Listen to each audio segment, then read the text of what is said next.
Hello there. The former Russian President Dmitry Medvedev has urged British Prime Minister Rishi Sunak to return the Falkland Islands to Argentina. With this, Medvedev reacted on Tuesday to statements made by Sunak during his visit to Riga on the fight against Russian occupation troops in Ukraine. Sunak had warned against rushing the ceasefire negotiations as Russia could misuse the time to prepare for new battles. Before Russia has withdrawn, there cannot and should not be any real negotiations. Lying, duplicity, cynicism. That's how Medvedev commented on the British Prime Minister's statements. It would be better for the British to finally leave the Malvinas and give them back to the Argentines. That's what the deputy chief of the Russian Security Council was quoted as saying by the state agency TASS. The Falklands are not Britain, but Argentina, he said. And Medvedev was long considered a moderate politician. Since the start of the Russian invasion of Ukraine, however, he has taken an extreme line. And Britain's Prime Minister Rishi Sunak has, as I said, warned against rushing negotiations on a ceasefire in Russia's war against Ukraine. Before Russia has withdrawn, there cannot and should not be any real negotiations. Sunak said so on Monday at a meeting with the heads of state and government of the so-called Joint Expeditionary Force, or JAF, in Riga. We must be clear that any unilateral call for ceasefire by Russia is completely meaningless in the current context. I think it would be a false call. It would be used by Russia to regroup, to reinforce its troops, Sunak said. At the summit of defense cooperation between Baltic and Northern European states, he called for more arms deliveries to Kiev. Ukraine needs air defense systems, artillery and armored vehicles. That's what the British Prime Minister said. The Ukrainian President Volodymyr Zelensky also campaigned for this, who addressed the participants via video and addressed each of them individually with concrete demands. Before Sunak's trip to Latvia, Great Britain had announced that it would continue to supply Ukraine with further armaments in the coming year. At the JEF meeting, the British Prime Minister, like host Krišjānis Kariņš, emphasized the importance of Western sanctions against Moscow and its supporters. We must continue to focus on disrupting Russia's ability to redeploy and resupply, Sunak said. I'm thinking in particular of Iran and the weapons it is currently supplying to Russia. And Zelensky pointed out that Ukraine had been attacked again last night with Iranian Shahed-type drones. These came from a new shipment that Russia received from Tehran, is what the Ukrainian president said, according to the official translation. Great Britain wants, as I said, continue to supply armaments to Ukraine, which is being attacked by Russia, and they want to do that too in the coming year. The British government announced on Sunday evening that several 100,000 rounds of artillery ammunition worth around £250 million would be delivered over the course of the year. And this should ensure a continuous supply of Ukraine. So far, Britain says it has supplied Ukraine with more than 100,000 rounds of artillery ammunition since the start of the war, as well as several missile systems and recently 125 anti-aircraft guns. The British see themselves as leaders in Europe, and Prime Minister Rishi Sunak wanted to travel to Riga, which he did, for the meeting of the defense cooperation known as the Joint Expeditionary Force, and exchange views with his Scandinavian and Baltic counterparts. In order to achieve peace, we must ward off aggression. That's what Sunak said in a statement. And cooperation like this is crucial in order to be able to react to serious threats in an emergency. According to a BBC report citing government sources, Sunak is said to have commissioned a water level report on the Ukraine report, which is intended to examine, for example, how weapons supplied from Britain are being used there. In some security circles, there are said to be fears that Sunak could be less determined or a less determined ally on Ukraine's side than his predecessors. In particular, ex-Prime Minister Boris Johnson was very popular in Ukraine and was praised by Ukrainian President Volodymyr Zelensky. But we all know why Bojo did that. According to estimates by Ukrainian President Volodymyr Zelensky, Russia has already lost 99,000 soldiers in the 300 days since the war began. In just a few days, the number of occupiers killed could increase to 100,000. According to media reports, Russian President Vladimir Putin has now ordered increased border protection and tighter control of society. Any attempt to violate the border must be thwarted quickly and effectively with all forces and means at our disposal, including mobile action units and special forces. That's how the Russian state news agency RIA quoted the Kremlin chief as saying on Sunday. In addition, there must be strong countermeasures against foreign secret services, traitors and spies. They must be unmasked. That's what the Russian news agencies report.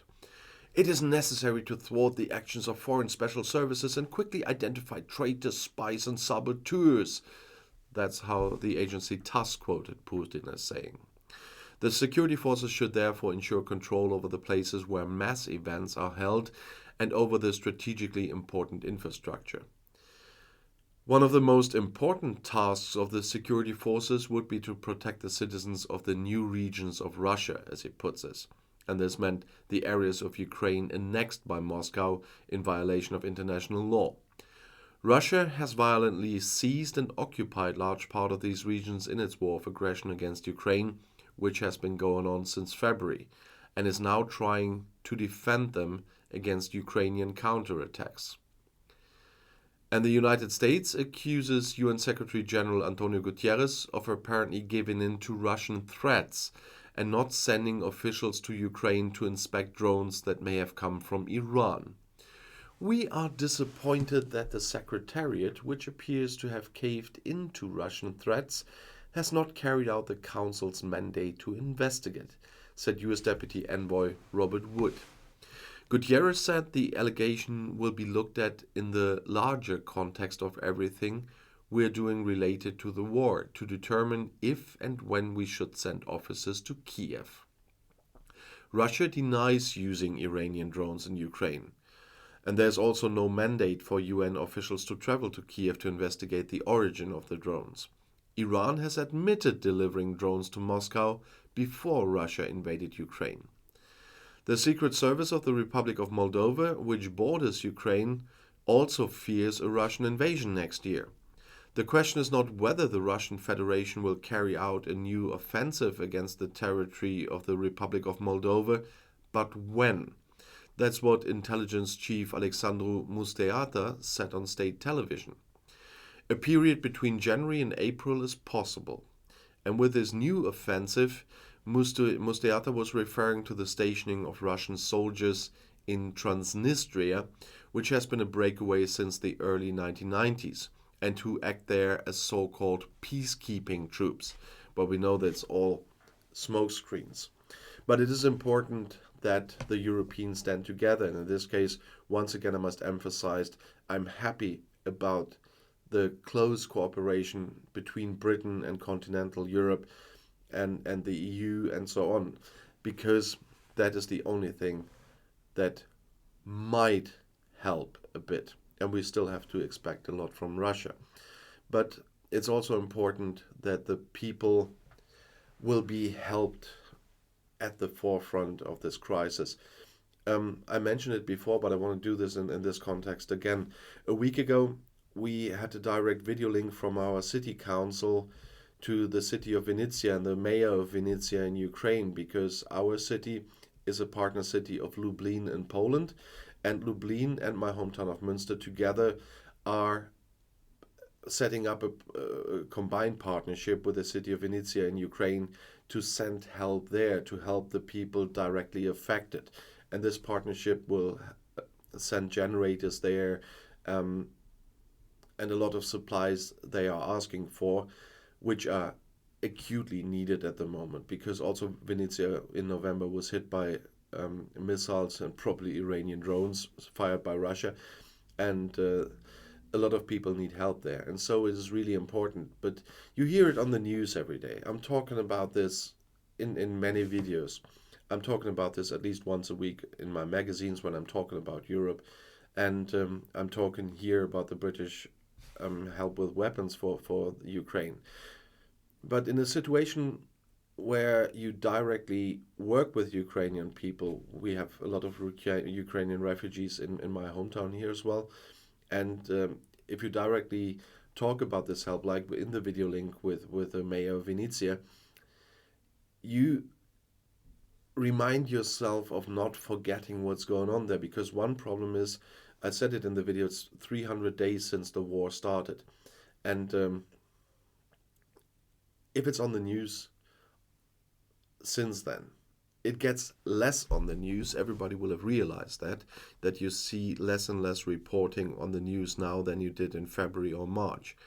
And you must not allow yourself to forget what is going on there. And our leaderships must not start to forget what's going on there. And that is why all those things, even like the small partnership my hometown did now with Venezia, and the small help we can give them there in Venezia, every help is necessary. And so we always have to remind ourselves what's going on there, and we must not forget. And we must not forget that there's one aggressor, despite all the Russian trolls trying to get something else in the comments. There's one aggressor, one person breaking international law here. There's war crimes like hell. They will be on both sides. We all know this. The first thing that dies in war is the truth. And there will be crimes by both sides. It always happens when people are made to kill other people. But it is not a thing of measure. There's only one reason why this war is there. And there's one person that can end this war immediately. And he doesn't. And what I talked about, the new laws today, will be there to keep down demonstrations in his own country, because the people in Russia more and more feel what this war means to their personal lives. And they will not like it, but he's doing everything he can to suppress them. And we will probably have to deal with it for a long time to come still, because I don't think that he will come to his senses very soon, because he has gained nothing.